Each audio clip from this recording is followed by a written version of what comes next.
Welcome to the John and Heidi Show podcast, brought to you by DirecTV, 1-800-259-7646. Also brought to you by RVWheelator.com. If you're buying an RV or selling an RV, check out RVWheelator.com and the Dollar Shave Club. Here's John and Heidi. Thank you so much for listening to the John and Heidi Show on a Monday. Hey, baby, how are you? Hey, I am fantastic. And yourself? Very good. We had a nice little marriage retreat over the weekend, and good news, everybody, she decided to stay with me. So, sorry for being such an awful husband. Your turn now. All right. I kind of wondered about that. Hey, coming up, we've got an author we're going to be visiting with, the author of Return to Order, John Horvat. Going to be visiting with him later in the program. And which ear is better at processing music, Heidi? Your right ear or your left ear? Your left. You are correct. Doctors have always assumed both ears were basically the same, but a UCLA study of babies may change a lot of assumptions about how the brain works. They found that the right ear is better at picking up speech-like sounds, while the left ear is better at processing music-like sounds. So there you go. If you're listening to music, turn so you can hear it with your left ear. Thanks for listening to the John and Heidi Show. This portion of the program is brought to you by Dollar Shave Club. Get razors for $1 a month plus a few bucks shipping, so you can enjoy fresh razors every month for as little as $3. Learn more at dollarshaveclub.com/radio. All right, Heidi, the doctors have calculated some things for us here, and the chances of dying by laughter are 15 billion to 1. I'm so glad that we know that. The chances of dying of laughter during this program, probably less than that. All right. The Preventative Medicine Society of China reports that 60% of people in rural areas of China have never brushed their teeth, ever. 60% of rural Chinese people have never brushed their teeth. That's not part of their society there. So I wonder what their dentists are like there. Do you think they are busy? Or do you think that there's like, hey, we've never done it, it's not a big deal? I wonder if their teeth are actually better for having I don't know. not. That would be interesting. I don't know. Astronomers say there is a chance that the Earth will survive being swallowed by the sun when it burns out and explodes. Good news. It's not going to happen for 5 billion years. So they calculated that. Yeah. So let's work on problems that are here today, so shall we? I just wanted to share some things that those guys are working on. That's what's on their to-do list. Wow. So coming up, we've got a simply shocking story that's on the way. This portion of the program is brought to you by RVWheelator.com. If you want to buy or sell an RV, go to RVWheelator.com. List your RV for free. Learn more at RVWheelator.com. All right. You know it's true because you heard it on the radio. This story is simply shocking, Heidi. All right. Remember the simply shocking part. All right. It's an electric company that's being sued because they lowered their rates. What? Yeah. A German electrical utility company has been forced by the courts to pay compensation just because it was nice to its customers. The bosses of BWAG, the name of the electrical company, BEWAG, I don't know how else you would say that, BWAG? I don't know. They thought it would be a great idea to drop the prices of their electrical services by 1/3, figuring that it would make all of their customers very happy. And it did, all except one. An unnamed customer of the utility company decided to sue, figuring that if the company could afford to drop their prices, it meant that they had been overcharging for all these previous years. Oh, my gosh. And in Germany, that's against the law for a utility company. The law says that the state electric must be sold as cheaply as possible. So he took BWAG to court, and he won. Oh, my God. Because they lowered their prices. They're like, well, you guys must have been overcharging for all those years. Wouldn't you just be happy? They're like, hey, you know what? We found a way to cut our prices by 1/3. Smile. Write a smaller check and be happy. This guy sued and won. So I wonder how many other people will sue them. So now they're going to have to raise the rates back up to cover all the court costs. Yeah, well, yeah, they will. That is nuts. I don't know what's more crazy. The fact that they got sued for lowering their rates, or the fact that the name of their company is BWAG. Isn't that just a weird name? That's insane. BEWAG. I don't see periods, so it doesn't look like But it if they stands were for something. overcharging, then I guess they had it coming. Yeah, I mean, I if that's the suppose. law. All I can tell you is you know it's true because you heard it on the radio. The John and Heidi Show is brought to you in part by the Keystone Treatment Center. This is your brain, and this is your brain on drugs. We share silly stories here on the program, but addiction is no joke. If you or someone you know suffers with an addiction to drugs or alcohol, make today the day you seek help. Call toll-free 844-204-1055. That's a toll-free number. Again, 844-204-1055. and this is your brain on drugs. Here we are, a week after Halloween. You'd think that all the Halloween stories would be done, but I got this one that snuck in. A group of trick-or-treaters got a lot more than they had bargained for in Saskatoon, Saskatchewan, Canada. I just like saying that name. That's why, even though this is old, I'm sharing it anyway. A trio of young trick-or-treaters was left dumbfounded on Halloween night when a neighborhood began handing out cans of beer. Oh. Yeah, David Kozlowski says his 9-year-old son and 2 friends were trick-or-treating near the end of their route, and a drunk man tossed in some beer, told him not to come back. Cops were phoned, and the 53-year-old man was charged with distributing alcohol to minors. Wow. He was under the influence at the time.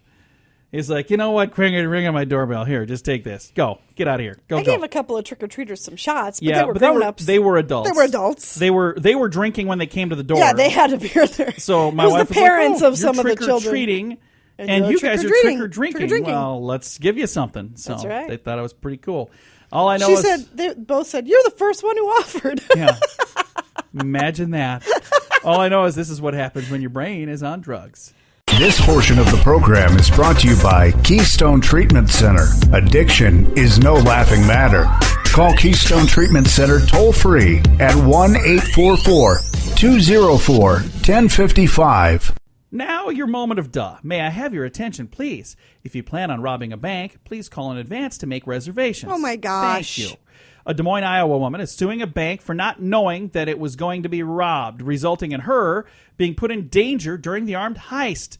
She says she's suffering from, and I quote, mental and or emotional distress, as well as injuries from an assault by one of the robbers. Okay, So of course she's suing you the are. bank. Of course you are. Everybody in the bank is. She's suing but the bank. It's not the bank's fault. Well, it is there. She thinks so, so yeah, she's suing the not, bank. She better not win. I hope not, because that would just be terrible. And I'm really sad for her that this happened. I really am. I think that's awful, because nobody wants to see that. You know, you don't want to be involved in a bank robbery. But you think the bank wanted to be involved in the bank robbery? Of course not. So why are you taking it out on them? Sue the bank robber. You know, he's the bad guy or bad girl. We never know. Wow. You know, because it could be a female bank robber. I don't want to just assume things. Coming up, we have your scoop of the day, and later in the program, we have author John Horvat. He's the author of Return to Order. That's on the way on the John and Heidi Show. The scoop of the day is brought to you by Wells Blue Bunny. If you want delicious ice cream, be sure to look for the Blue Bunny. Sure to have your favorite flavors. Learn more at bluebunny.com. Now, your scoop of the day.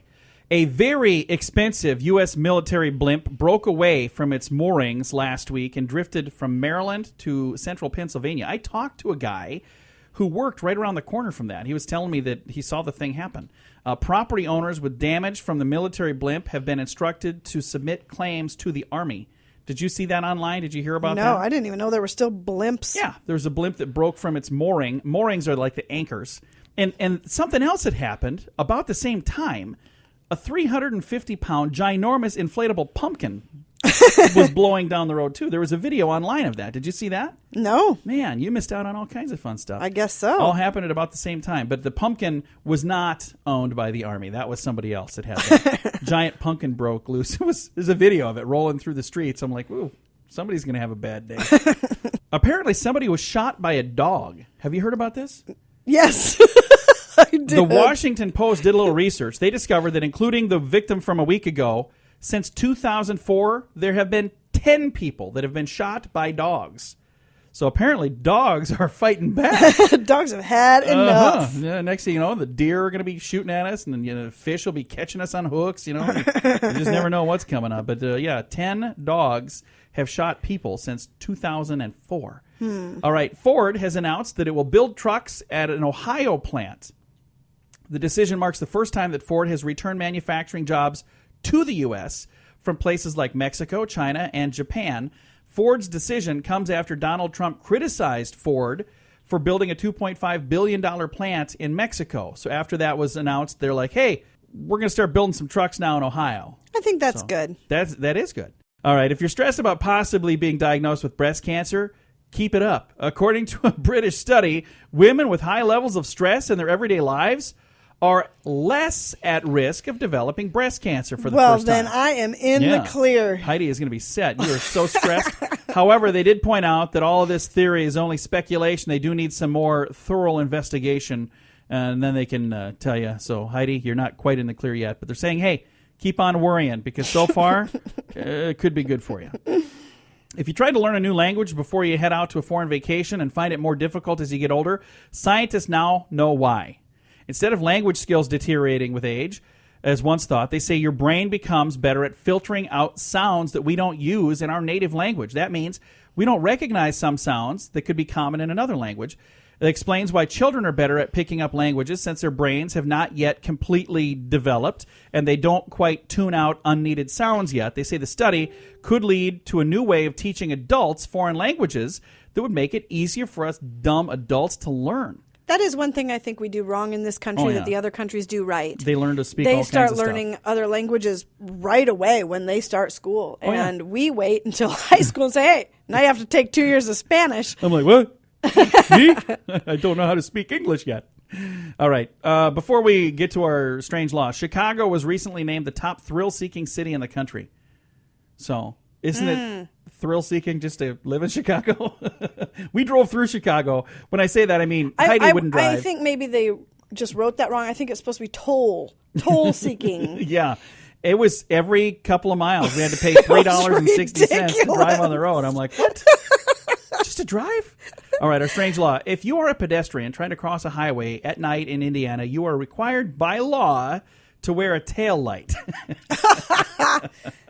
Okay. That's a strange law. This has been your scoop of the day. This portion of the program is brought to you by RoughToughKennels.com. Dog kennels and accessories sent to your front door wherever you live. Your dog deserves it. Learn more at RoughToughKennels.com. Thank you so much for listening to the John and Heidi Show. We've got a special guest on the telephone line right now. He's the author of the book Return to Order. We have John Horvat with us. John, how are you today? Great to be on the show. Well, we're glad to have you on the program here. This time of year, if you're a political junkie, you're excited because we got, another season of politics upon us. Or if you're not necessarily interested in it, you might already be sick of the election, and we still have another whole year. But this is something that you are kind of interested in politics, I would say. Wouldn't that be a good way to describe you? Oh, absolutely, yeah. We need to return to order. Politics has to somehow enter into it. As I'm looking through the information here that I got from you guys, the headline says, "Are the Democrats on a road to nowhere?" And as an international scholar, you're going to give us 3 reasons for their possible demise. So let's talk about that. Are the Democrats on a road to nowhere right now? Right. I think the images are deceiving, because underneath the image of a Democratic Party that does have some traction, especially on the national level, underneath in their infrastructure and their grassroots organizations on state and local levels, they are really in a nosedive. They lost something like 910 state legislative seats. They lost 11 governorships. 30 legislative chambers have changed. 23. The Republicans control everything.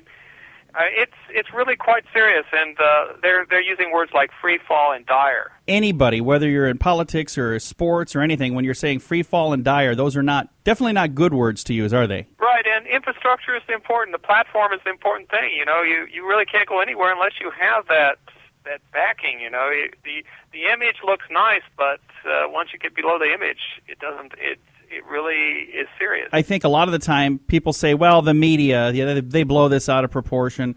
It wasn't so good for them, but it's not this bad. How much of this do you feel is being stretched by the media, and how much of this do you really think is, hey, this really is kind of a bad deal for them? Well, I mean, it is a bad deal. We are a polarized nation, and so it's not to say that everyone thinks or against the Democrats or for the Republicans. But what I think has happened is that the Democrats have lost the heartland. And the heartland is the bread and butter Americans, the religious Americans. Their message no longer resonates with them, and and it's showing. It's showing by these results. That they're just not getting that click that normally should happen in a political process. And do you feel the reason that they've lost the heartland do you think part of it is what they're saying, their message? Well, absolutely. I said they lost the heartland and they've embraced the wasteland, because they embrace the issues that destroy families, education, industry, and cause big government, and they also create wastelands. All these very issues that have disenchanted a lot of people. So right now in 2015, with all the political correctness, and there are people afraid to say anything about a certain person because maybe their gender, or maybe it's because of the color of their skin, or maybe it's because of their sexuality. Do you think that has actually helped or hurt the Democratic side and the liberal side? I think it's hurt because political correctness is brutal. I mean, you can't even have a chicken sandwich without making a political statement now. Or eat at a pizzeria, or post something on Facebook. You could get fired. Those things are really brutal, and I think that's also disenchanted a lot of Americans that say, well, what happened to free speech and tolerance? Now, there was something similar to what the Democratic Party is going through right now that happened just a few years back with the Republican Party. And one of the things that I remember seeing on a national scale, and some of that here locally, but more so that I saw on the national scale, was the rise of the Tea Party. Do you see something like that maybe coming down the road for the Democratic side? Well, I mean, they could certainly use a shake-up, but they really don't have the grassroots, and they're all over the place. And even some of the Democratic strategists have said, well, we need to move to the center, and that didn't work. And they say, well, we need to move to the left, it doesn't work. It really is a very fluid situation. And the liberal agenda itself destroys organizing structures. You saw that in Occupy Wall Street. I mean, it was something that was so chaotic that it just literally disintegrated. So, their Tea Party, their Occupy Wall Street, it really doesn't have the dynamism or the organization to carry forth their agenda. Again, visiting right now with John Horvat, and you are the author of the book that I'd like to talk a little bit about, Return to Order. First of all, when did the book come out, John? It came out in 2013, and we've just published a paperback and an audiobook now, and so it's on its third edition. The book Return to Order, give me kind of in a nutshell what the book is about. Well, the book talks about moral values, it talks about economy, it talks about culture, and above all, it talks about economy, culture, and moral values altogether. It says that what we need to do, where we need to go, is to return to those naturally regulating institutions that keep an economy in balance. You can't legislate, stimulate, or regulate an economy into order. You need to go to those God-given institutions that naturally keep them in order. Very nice. And where can we find a copy of the book Return to Order? www.returntoorder.org. There you'll find out how to get a copy, and you can also download resources, and there's a blog and other things that really talk about these types of issues. John, thank you so much for taking some time to visit with us today. It's been great. Again, we've been visiting with international scholar John Horvat, also the author of the book Return to Order, available now at Amazon. Thank you so much for listening to The John and Heidi Show. This portion of the program is brought to you by CarsForSale.com. If you're in the market to buy a car, truck, or van, find thousands of vehicles to choose from at CarsForSale.com. Today is a special day, Heidi. Do you know what today is? What is today, John? Today is Monday, the 9th day of November. It is World Orphans Day, and we got a cool story we're going to talk about later in the program where there's a group that has an idea on how to rid the world of orphans. Like there would be no such thing as orphans anymore because they got a plan on how to have all the orphanages closed and all these children have homes. They got a plan, which I think is awesome. That is fantastic. So that's going to be at the end of the show. I always try to find something positive. I think that's pretty darn positive. Today is also World Freedom Day, so celebrate your freedom by doing whatever it is you like doing that you have the freedom to do. It is also, I don't know if I'm going to pronounce this right, Kristallnacht today. What is Kristallnacht? I have no idea. I don't know what it is either. I'm going to have to do some research on that. Get out there and celebrate one way or another. Have some fun on World Freedom Day. It is Monday, the 9th day of November. This portion of the program is brought to you by StoneGroupArchitects.com. It's more than a building. It's design and function working together. Check out the project portfolio at StoneGroupArchitects.com. I have signs that your child may be bullied at school. Aww. National Youth Violence Prevention Network said 5.7 million students are being bullied. As the victim or the perpetrator or both. There are some kids that are being bullied by one, and then they're bullying somebody else. They're taking it out on somebody else. More often than not, kids hide being bullied from their families because they're ashamed of it.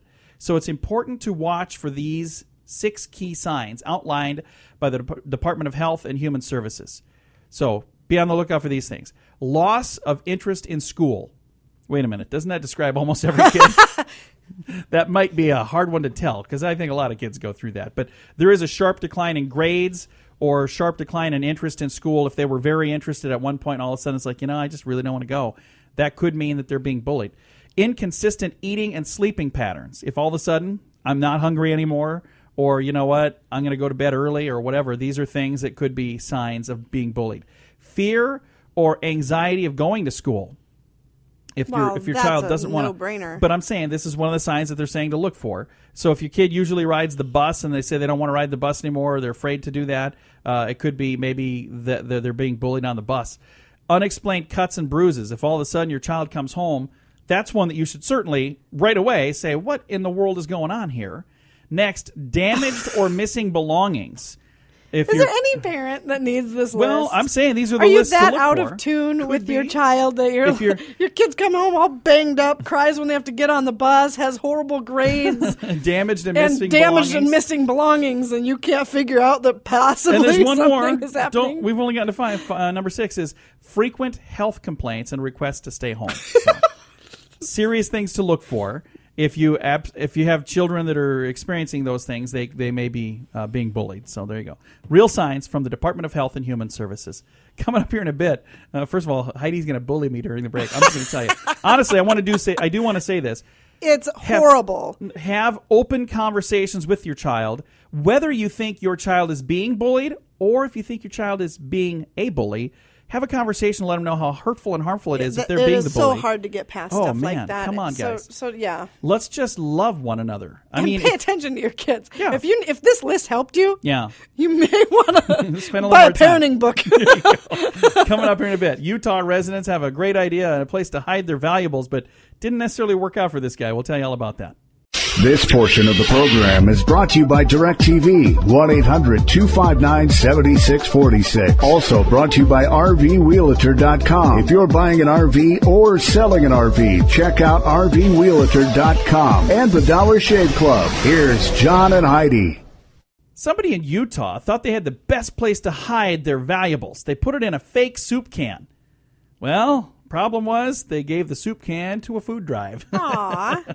The Utah Food Bank is searching for the donor of a fake can so they can give the valuable contents back. Oh, that's nice. Worker Richard Baumhold said he didn't notice any difference in the can's appearance or weight when he was sorting the items for a senior citizen meal program, except for the sound it made. He said, wow, there must be something wrong with this. Apparently the contents leaked out.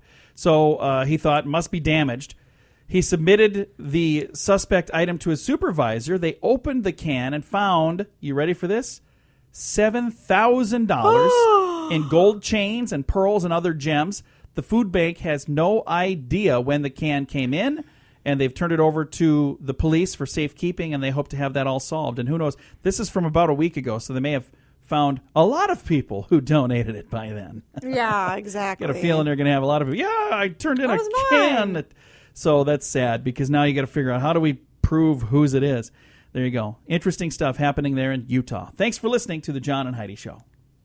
This portion of the program is brought to you by GunUp.com. If you're a gun lover, you'll be in heaven at GunUp.com. Built by experienced military veterans, shooting sports competitors, and publishing professionals. They have awesome stories and articles that are read by millions of gun enthusiasts. Check it out at GunUp.com.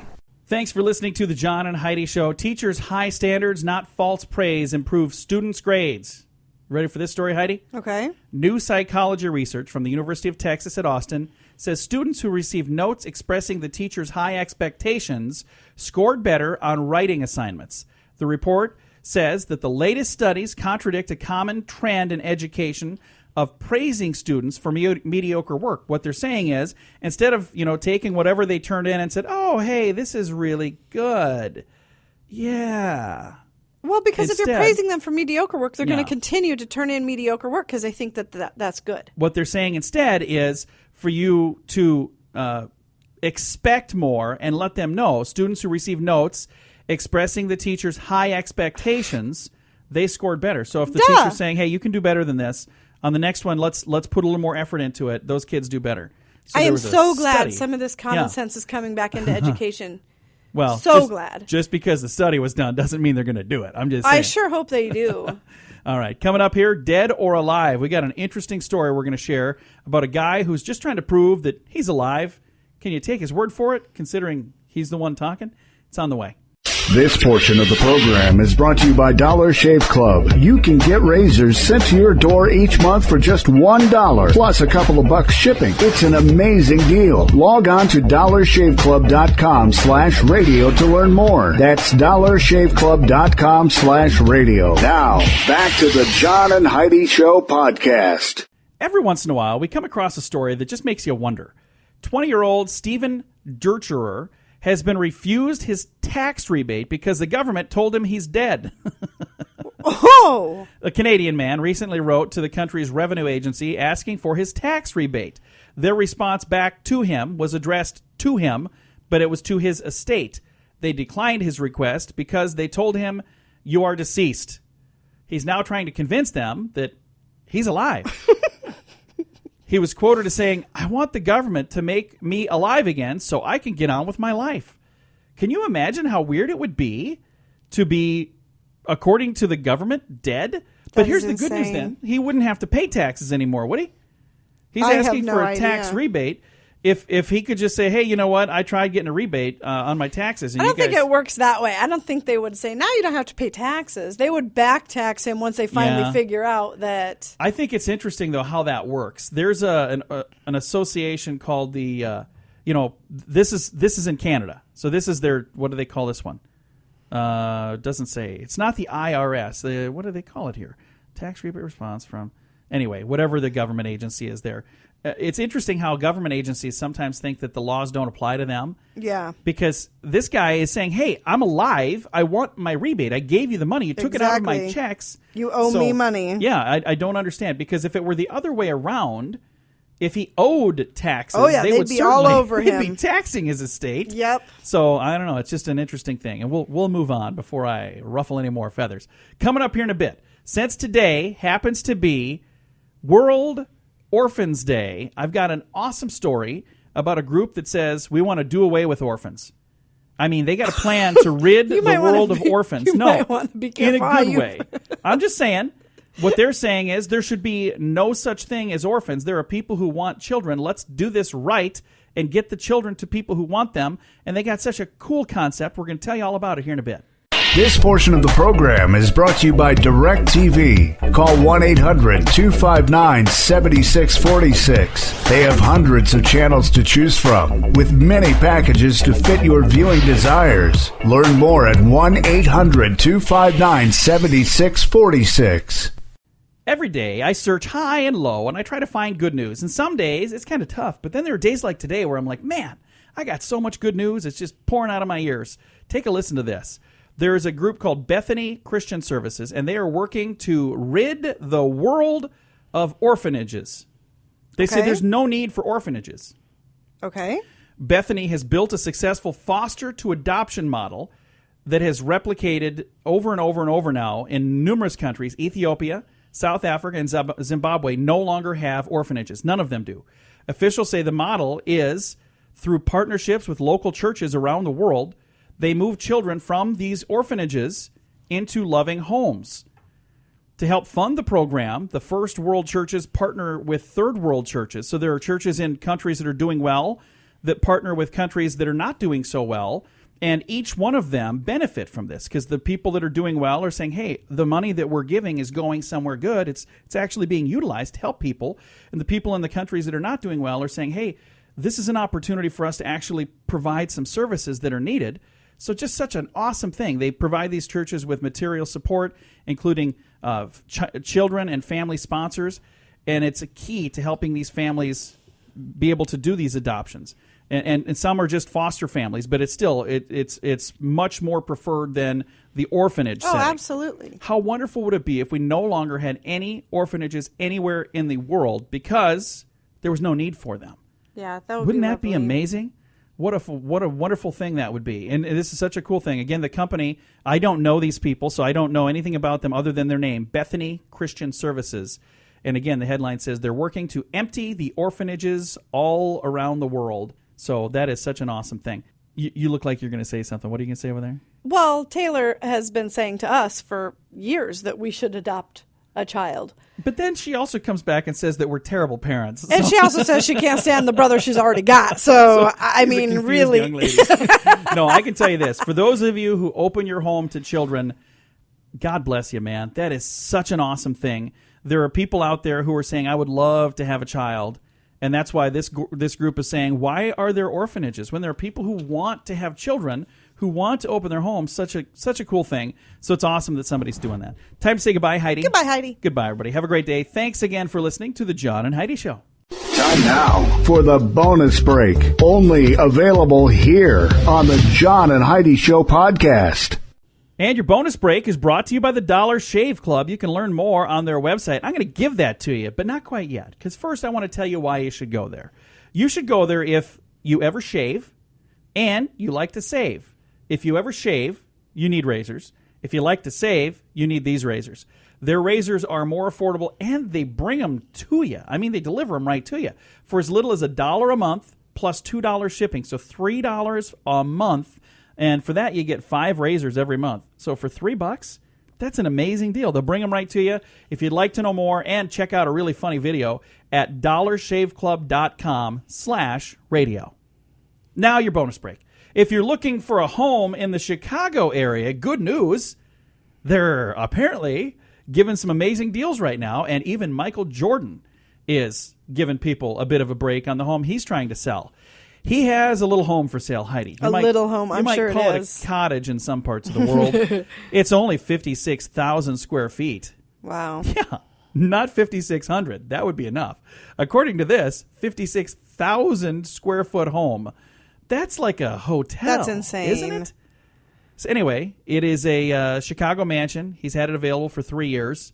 It's been up for sale. The NBA legend has now cut the price in half, so it's just under $15 million. So that's a bargain. Yeah, that's a bargain. And he even offered to give you your very own edition, every single edition of Air Jordans ever made. Oh, So if you buy a $15 million home that's supposedly worth $30 million because they cut it in half, he's going to throw in one pair of every Air Jordans ever made. The estate includes a regulation-sized basketball court, a putting green, and a full-service hair salon. what? Yeah, that's all in the home. 56,000 square feet. You got to do something with it. You're like, what are we going to do over here? Wow. I don't know. Let's put in a hair salon. I don't know why else you'd need that. All right. And the guy doesn't even have hair, does he? I think he's bald. Yeah, I think Because he's he bald. shaves his head. Yeah. So that must maybe be for his wife. I have no clue. no idea. If you'd like to read the whole story, I do have a link to it because this is what we've come to, folks. This is the stuff we do actually want to know about. Go to facebook.com/John and Heidi Show. Now, if you think you have bad working conditions, you ain't heard nothing yet. If you feel overworked, under-regulated, or over-regulated, under-leisured, and under-benefited, take heart.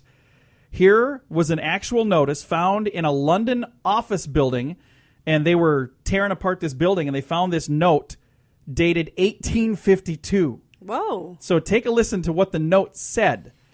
This is a serious thing, and it's got several points here, so this is going to take a minute. This firm has reduced the hours of work, and the clerical staff will now only have to be present between the hours of 6 a.m. and 7 p.m. weekdays. Wow. That was their reduction. And it goes on, Heidi. It says here, clothing must be of sober nature. The clerical staff will not disport themselves in raiments of bright colors, nor will they wear hose unless in good repair.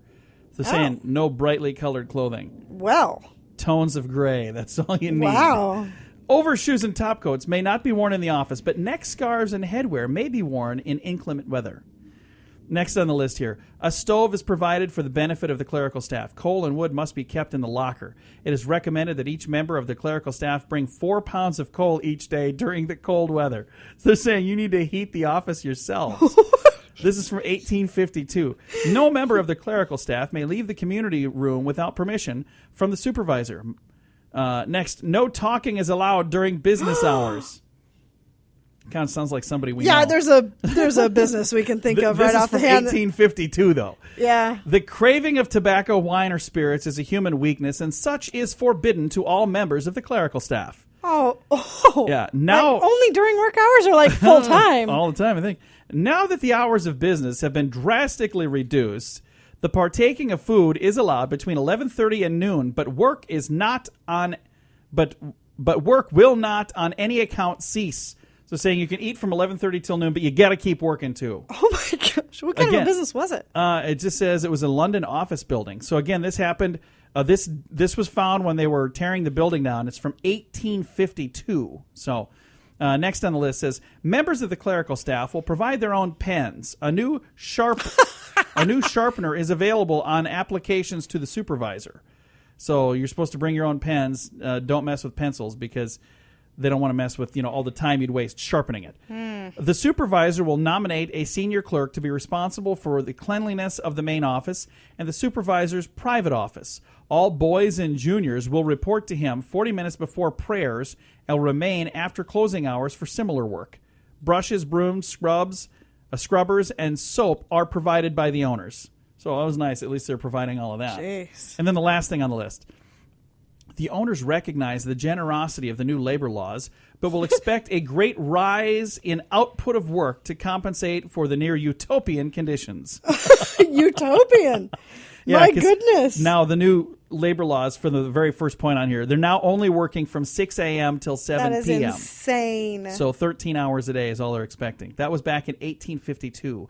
And nowadays people complain if they have to work like an extra 10 minutes. They're like, I was almost done, and then somebody came in at the last second and had 10 extra minutes. Yeah, so what? These guys were working 13 hours a day. I'm not going to say anything negative about that because I know I have chosen to work that many hours, many, many, many days. But I thought that was kind of interesting. So very cool. Again, that was found in a London office building while they were tearing it down, dated 1852. It's going to do it for your bonus break, brought to you by the Dollar Shave Club. You can learn more on their website, dollarshaveclub.com/radio.